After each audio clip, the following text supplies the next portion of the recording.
Super prime at 9 ನಲ್ಲಿ ಇವತ್ತಿನ ಇಡೀ ದಿವಸದ ಪ್ರಮುಖ ಬೆಳವಣಿಗೆಗಳ ವಿಶೇಷ ವರದಿಗಳನ್ನು ನಿಮಗೆ ತೋರಿಸ್ತಾ ಹೋಗ್ತೀನಿ. ಅದಕ್ಕಿಂತ ಮುಂಚಿತವಾಗಿ ರಾಜ್ಯ, ದೇಶ ಹಾಗೂ ವಿದೇಶಗಳಲ್ಲಿ ನಡೆದಿರುವಂತಹ ಟಾಪ್ 18 ಸುದ್ದಿಯನ್ನು ನೋಡೋಣ.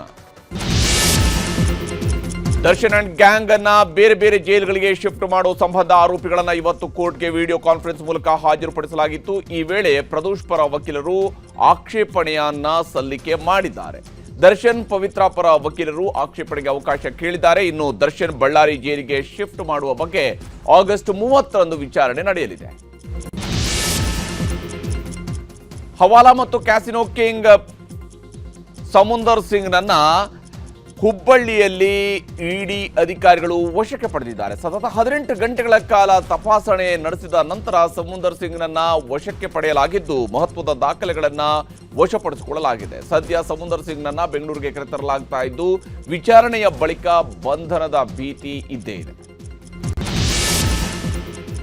ಮಾಜಿ ಮುಖ್ಯಮಂತ್ರಿ ಯಡಿಯೂರಪ್ಪ ಅವರ ವಿರುದ್ಧದ ಪೋಕ್ಸೋ ಪ್ರಕರಣ ಸಂಬಂಧ ಸಮನ್ಸ್ ರದ್ದು ಕೋರಿದ್ದ ಅರ್ಜಿ ವಿಚಾರಣೆ ಮುಂದೂಡಲಾಗಿದೆ. ಬಿಎಸ್ವೈ ಪರ ಸಿವಿ ನಾಗೇಶ್ ವಾದ ಮಂಡಿಸಿದರು. ಯಡಿಯೂರಪ್ಪ ಬಾಲಕಿಯನ್ನು ಅಸಹಜ ರೀತಿಯಲ್ಲಿ ಮುಟ್ಟಿದ್ದಾರೆ ಅನ್ನೋದು ಆರೋಪವಷ್ಟೇ ಅಂತ ವಾದಿಸಿದರು.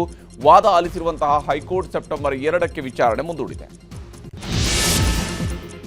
ಧರ್ಮಸ್ಥಳ ಪ್ರಕರಣದ ಹೋರಾಟದಲ್ಲಿ ಗುರುತಿಸಿಕೊಂಡಿದ್ದ ವಕೀಲ ಜಗದೀಶ್ಗೆ ಜಾಮೀನು ಮಂಜೂರಾಗಿದೆ. ಬೆಂಗಳೂರಿನ 7ನೇ ಎಸಿಜೆಎಂ ಕೋರ್ಟ್ 8,000 ಶ್ಯೂರಿಟಿ ಬಾಂಡ್ ನೀಡುವುದಕ್ಕೆ ಸೂಚನೆ ನೀಡಿ ಬೇಲ್ ನೀಡಿದೆ. ಜಾಲತಾಣದಲ್ಲಿ ಜಾತಿ ನಿಂದನೆ ಆರೋಪದ ಅಡಿಯಲ್ಲಿ ನಿನ್ನೆ ಕೊಡಗೇಹಳ್ಳಿ ಪೊಲೀಸರು ಅರೆಸ್ಟ್ ಮಾಡಿದರು. ಕಲಬುರಗಿ ಜಿಲ್ಲೆಯಲ್ಲಿ ಭೀಮಾ ನದಿ ಪಾತ್ರದಲ್ಲಿ ಪ್ರವಾಹದ ಆತಂಕ ಮನೆ ಮಾಡಿದೆ. ಮಹಾರಾಷ್ಟ್ರದ ಉಜ್ಜಿನಿ ಹಾಗೂ ವೀರ ಜಲಾಶಯದಿಂದ ಅಪಾರ ಪ್ರಮಾಣದಲ್ಲಿ ನೀರು ಬಿಡುಗಡೆ ಮಾಡಲಾಗಿದೆ. ಹೀಗಾಗಿ ಮಣ್ಣೂರ ಗ್ರಾಮದ ಶ್ರೀ ಯಲ್ಲಮ್ಮ ದೇವಿ ದೇವಸ್ಥಾನದ ಸೇತುವೆ ಜಲಾವೃತಗೊಂಡಿದೆ. ಜಿಲ್ಲಾಡಳಿತ ಮುಂಜಾಗ್ರತಾ ಕ್ರಮಗಳನ್ನು ಕೈಗೊಂಡಿದೆ. ಉತ್ತರಾಖಂಡದ ಚಮೋಲಿಯಲ್ಲಿ ಮತ್ತೆ ಮೇಘಸ್ಫೋಟ ಸಂಭವಿಸಿದೆ. ಭಾರಿ ಮಳೆಯಿಂದಾಗಿ ಅಲ್ಲೋಲ ಕಲ್ಲೋಲ ಸೃಷ್ಟಿಯಾಗಿದೆ. ದುರ್ಘಟನೆಯಲ್ಲಿ ಹಲವರು ಸಾವಿಗೀಡಾಗಿದ್ದಾರೆ. ಅವಶೇಷಗಳ ಅಡಿಯಲ್ಲಿ ಮಹಿಳೆಯರು ಸಿಲುಕಿದ್ದು ವ್ಯಕ್ತಿಯೊಬ್ಬರು ನಾಪತ್ತೆಯಾಗಿದ್ದಾರೆ. ಜನಜೀವನ ಅಸ್ತವ್ಯಸ್ತಗೊಂಡಿದ್ದು ರಕ್ಷಣಾ ಕಾರ್ಯ ಭರದಿಂದ ಸಾಗಿದೆ. ಬಿಹಾರದಲ್ಲಿ ರಾಹುಲ್ ಗಾಂಧಿ ಅವರು ಮತ ಅಧಿಕಾರ ಯಾತ್ರೆಯನ್ನು ಮುಂದುವರೆಸಿದ್ದಾರೆ. 7ನೇ ದಿನವಾದ ಇಂದು ಕತಿಹಾರ್ನಲ್ಲಿ ಯಾತ್ರೆ ಮಾಡಿದ್ರು. ಯಾತ್ರೆಯ ವೇಳೆ ರೈತರನ್ನ ರಾಹುಲ್ ಗಾಂಧಿ ಭೇಟಿಯಾಗಿದ್ರು. ಕೃಷಿ ಸಮಸ್ಯೆಗಳನ್ನ ರೈತರ ಸಮಸ್ಯೆಗಳನ್ನು ಆಲಿಸಿದ್ರು. ರಾಜ್ಯದಿಂದ ಡಿಸಿಎಂ ಡಿಕೆ ಶಿವಕುಮಾರ್ ಟೀಮ್ ವಿಶೇಷ ವಿಮಾನದ ಮೂಲಕ ಪಾಟ್ನಾಗೆ ತೆರಳಿದೆ. ಆರ್ಜೆಡಿ ನಾಯಕ ತೇಜಸ್ವಿ ಯಾದವ್ ವಿರುದ್ಧ ಎಫ್ಐಆರ್ ದಾಖಲಾಗಿದೆ. ಪ್ರಧಾನಿ ಮೋದಿ ಅವರಿಗೆ ಸಂಬಂಧಿಸಿದ ಸಾಮಾಜಿಕ ಮಾಧ್ಯಮ ಪೋಸ್ಟ್ಗಾಗಿ ದೆಹಲಿಯ ಸದರ್ ಬಜಾರ್ ಠಾಣೆಯಲ್ಲಿ ದೂರು ದಾಖಲಾಗಿದೆ. ಈ ಬಗ್ಗೆ ತೇಜಸ್ವಿ ಯಾದವ್ ಕಿಡಿಕಾರಿದ್ದು, ಸತ್ಯ ಹೇಳೋದಕ್ಕೆ ಎಫ್ಐಆರ್ ದಾಖಲಿಸುವುದಾದರೆ ನಾವು ಸತ್ಯವನ್ನೇ ಹೇಳ್ತೀವಿ ಅಂತ ಹೇಳಿದ್ದಾರೆ.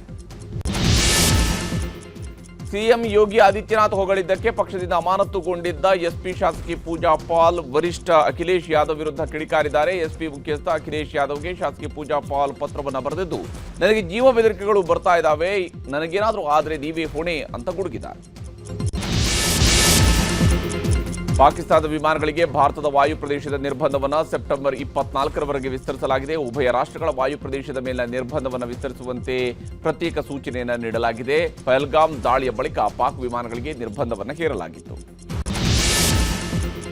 ಮನುಕುಲದ ಭವಿಷ್ಯವನ್ನು ಇನ್ನಷ್ಟು ಉಜ್ವಲಗೊಳಿಸಲು ಬಾಹ್ಯಾಕಾಶದ ಆಳಕ್ಕೆ ತಲುಪಿ ರಹಸ್ಯ ಭೇದಿಸಲು ಸಜ್ಜಾಗುವಂತೆ ದೇಶದ ವಿಜ್ಞಾನಿಗಳಿಗೆ ಪ್ರಧಾನಿ ಮೋದಿ ಕರೆ ಕೊಟ್ಟಿದ್ದಾರೆ. ರಾಷ್ಟ್ರೀಯ ವಿಜ್ಞಾನ ದಿನದ ಕಾರ್ಯಕ್ರಮದಲ್ಲಿ ಪ್ರಧಾನಮಂತ್ರಿ ಮೋದಿ ಭಾಗಿಯಾಗಿದ್ದರು. 2035ರ ವೇಳೆಗೆ ಭಾರತ ಸ್ವಂತ ಬಾಹ್ಯಾಕಾಶ ನಿಲ್ದಾಣ ಸ್ಥಾಪಿಸಲಿದೆ ಅಂತ ಹೇಳಿದರು.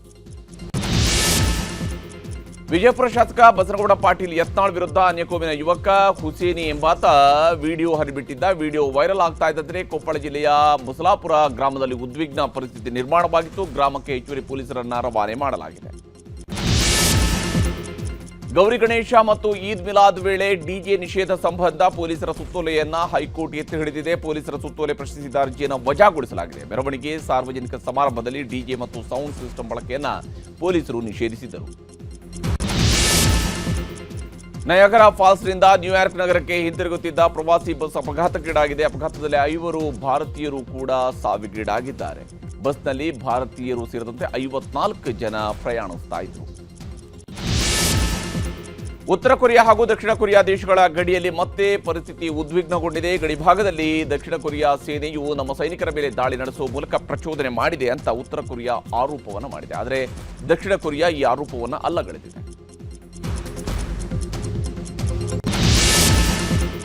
ಅಮೆರಿಕದ ಲೂಸಿಯಾನಾ ರಾಜ್ಯದ ರೋಸ್ಲ್ಯಾಂಡ್ನಲ್ಲಿನ ಕಾರ್ಖಾನೆಯಲ್ಲಿ ಭೀಕರ ಸ್ಫೋಟವೊಂದು ಸಂಭವಿಸಿದೆ. ತೈಲೋತ್ಪನ್ನ ಕಾರ್ಖಾನೆಯ ಘಟಕ ಸಂಪೂರ್ಣ ಸುಟ್ಟು ಕರಕಲಾಗಿದೆ. ಕಾರ್ಖಾನೆಯ ಸುತ್ತ 2 ಕಿಲೋಮೀಟರ್ ವ್ಯಾಪ್ತಿಯಲ್ಲಿ ರೆಡ್ ಅಲರ್ಟ್ ಘೋಷಿಸಲಾಗಿದೆ.